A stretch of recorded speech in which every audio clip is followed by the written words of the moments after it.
Hello guys. Bago lang po ako dito sa YouTube and tinuluan po ako mag-video ni Hazelga Food.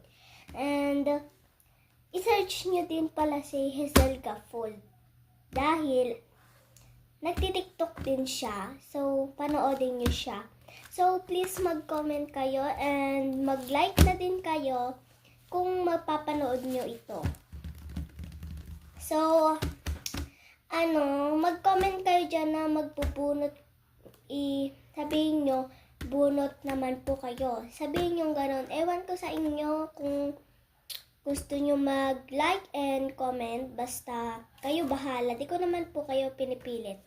So, ganito. Ganyan siya.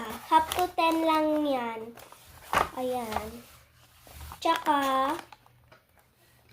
sasabihin nyo magbubunot ako. And ito yung bunutan. Yan. Yan.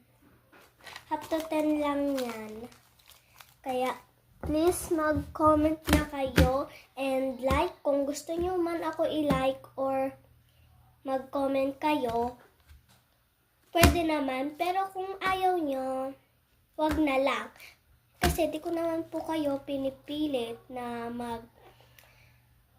mag-comment and like. Ayun. So, yun lang po ang sasabihin ko. Sana po mag-comment kayo and like kung gusto nyo man po. Bye-bye!